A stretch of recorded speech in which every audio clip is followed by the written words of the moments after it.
Cette vidéo a pour but, dans un premier temps, de présenter cet outil-là, qui s'appelle Jupyter Hub. Et cet outil me permet de rendre disponible via cette page un certain nombre de scripts. Ces scripts ayant pour but de simplifier considérablement l'accès au téléchargement de données massives obtenues sur le serveur Canarin. Donc, dans un premier temps, je vais vous présenter comment accéder à cette page. La première étape, c'est se loguer. Donc pour ça, je vais ouvrir une fenêtre privée pour vous montrer simplement, en tapant Jupyter avec un y.outerbeam.com, qu'en accédant à cette page, j'ai la nécessité de me loguer. Ces codes d'accès, je vais vous les fournir. Vous remarquerez que c'est indiqué Powered by Autelia, parce que cette page d'authentification, c'est en fait une page d'authentification Autelia. Ça permet de me protéger des attaques ou de tout type d'accès non désiré à Jupyter. Ensuite, une fois que vous serez logué, vous allez non pas accéder à cette page, mais à la place, vous allez accéder à cette page Jupyter Hub avec une seconde page de login. La première page, c'est pour l'aspect sécuritaire, et la deuxième page de login, c'est pour accéder à votre compte Jupyter Hub. Donc je me log.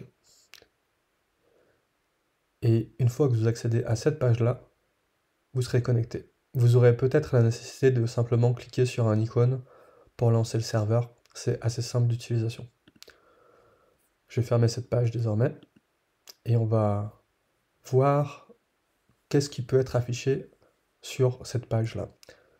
Donc, cette page, dans l'état où elle est actuellement, avec tout le texte qui est affiché, c'est le résultat de mes requêtes. C'est-à-dire que la page ici n'est pas vierge parce que j'ai déjà téléchargé des données et j'ai choisi de laisser ces informations affichées pour vous expliquer un peu le contexte.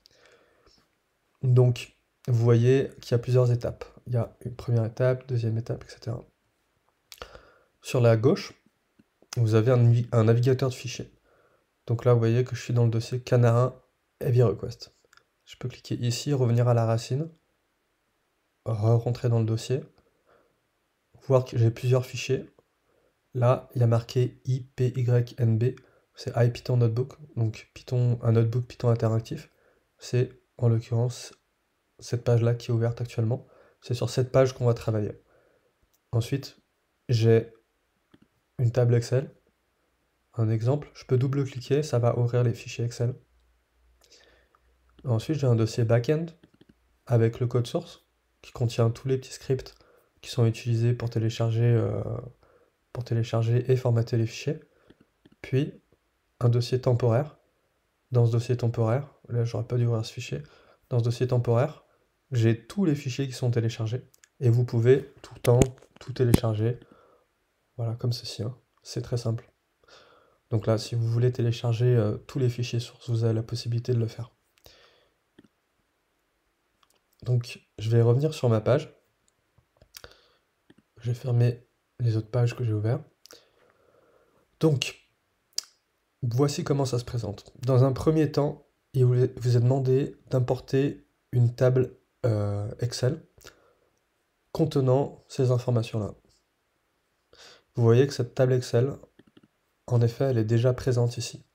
Dans cette table Excel, j'ai le node ID, qui est l'identifiant Canarin pour le serveur, le Canarin ID, qui est le numéro du Canarin tel qu'il est annoté sur le Canarin, mais qui ne sert à rien pour le serveur, la date de début, la date de fin, et l'identifiant du patient, qui également ne sert à rien pour le serveur, mais permet d'annoter les fichiers.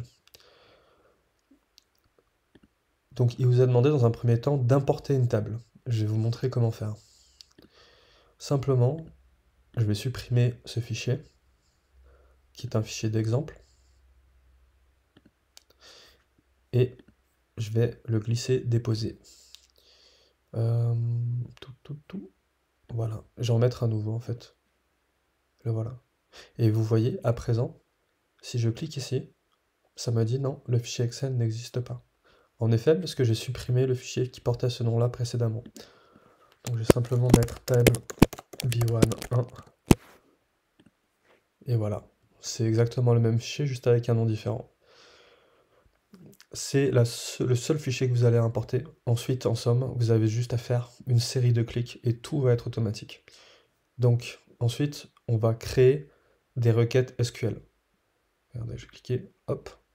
Ça a créé 12 requêtes pour Madame TL, 12 pour Monsieur BJ, etc., etc. Alors, pourquoi il y a ce nombre-là? En fait, pour chaque patient, j'ai un certain nombre de canards qui ont été utilisés. Ici, 3. Là, 1, là, 2, là, 1. Et la durée environ, c'est d'1 an par patient. Il se trouve que télécharger 1 an de données, c'est beaucoup. Du coup, le plus simple, c'est de décomposer ça en 30 jours de données. Donc du coup, ce qui veut dire que dans ce cas-là, par exemple, le mieux, c'est de demander simplement 12 fois 1 mois. Donc c'est exactement ce que je fais. Et en fait, je crée à partir de la table qui m'est fournie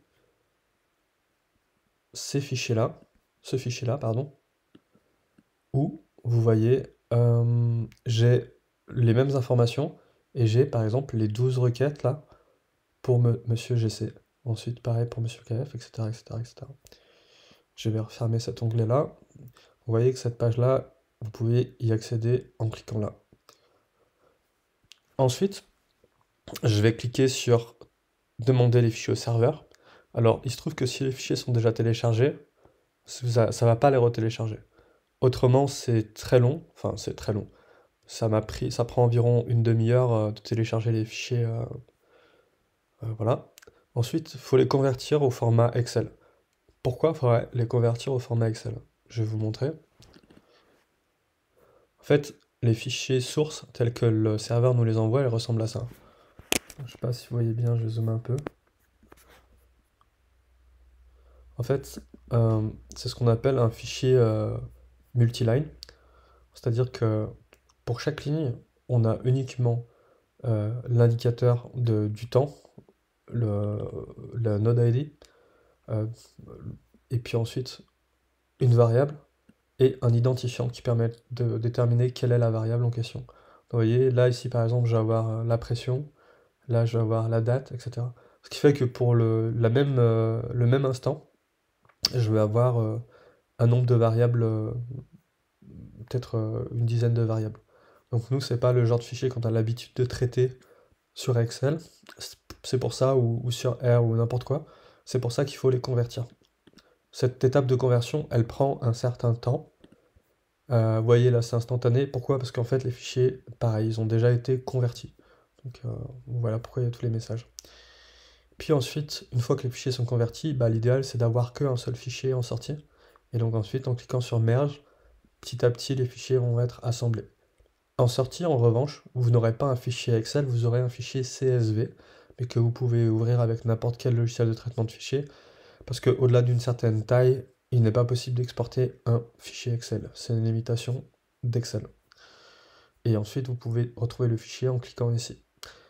Bon, tous les fichiers seront exportés dans le dossier temp, qui est lui-même dans le dossier backend. Le fichier final s'appellera merged excels. Donc évidemment, vous pouvez le télécharger hein, comme je vous ai montré. Hop, download. Et à présent, je vais vous montrer à quoi ressemble la page sans la page vierge. Donc, dans le cas où vous connecteriez sur cette page et qu'il n'y ait pas ceci qui s'affiche, qu'il y a des problèmes avec les icônes, vous avez juste à cliquer là et à cliquer sur Play. Si jamais les icônes ne s'affichent pas, en fait, ça veut juste dire que Python n'a pas été lancé, il faut réinitialiser la page. Je vais aussi fermer cette page, save, je vais simplement réouvrir cette page pour vous montrer. Vous voyez, ça se charge instantanément. Et je vais faire une dernière chose. Je vais fermer mon serveur. Donc là, j'ai éteint cette page.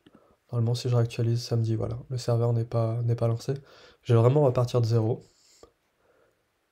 Donc voilà ce que vous devez faire tout au début. Hop. Et là, vous voyez Error displaying the widget. Model not found. Vous avez juste à faire ça. Et voilà. Donc, je refais les étapes, mais ça va être très rapide. Vous voyez là, je me suis trompé. Ça va être très rapide parce que tous les fichiers sont déjà téléchargés. Autrement, ça prend du temps. Ça prend à peu près 30 minutes par étape. Sauf celle-ci, ça c'est instantané quasiment. Voilà, là, ça vérifie juste que tous les fichiers sont déjà téléchargés. Ça vous évite aussi, si jamais il y a une erreur, ça évite de retélécharger les fichiers ou de les reconvertir. Voilà. Et là, merge. Et là, pareil, ça va me dire que le fichier est déjà existant. Donc après, si jamais le fait que le fichier soit existant, c'est un handicap pour vous, évidemment, vous pouvez télécharger ce que vous avez fait et puis supprimer ce qu'il y a dans ce dossier temp et recommencer. Donc pour supprimer, vous avez juste à tout sélectionner et supprimer. Voilà. Donc l'avantage, c'est que désormais, pour pouvoir télécharger des fichiers sur le dossier, pardon, des datas sur le serveur Canarin, vous n'avez pas besoin de me solliciter moi ou David ou quoi que ce soit. La seule condition évidemment c'est que mon serveur soit en ligne, mais je peux le mettre à disposition rapidement. À savoir que je ne suis pas propriétaire de cet outil Jupyter, c'est open source, donc en fait il peut être déployé sur d'autres serveurs, etc. Vous pouvez même l'héberger, le faire tourner sur votre ordinateur, sans forcément passer par mon ordinateur à moi. Donc voilà comment ça se passe. Ce qui peut être intéressant, c'est que à terme, on peut imaginer que il y a des étapes ou des process qui soient répétitifs, qu'on automatise au maximum. Par exemple, là, avec le fichier que je vais avoir à disposition, il y a certaines analyses qui peuvent être faites. Par exemple, prendre chaque date in-out pour chaque patient et regarder le pourcentage de data par rapport à la base de une mesure par minute. Par exemple, ça peut être quelque chose qui peut être totalement automatisé. Euh, voilà. Donc c'est quelque chose qui est assez intéressant et ça peut aussi permettre de travailler, de collaborer sur du code Python, cet outil-là. Bon, je crois que j'ai fait le tour. Comme vous avez vu, c'est très simple d'utilisation. Si vous avez des questions, vous m'écrivez. Bonne journée.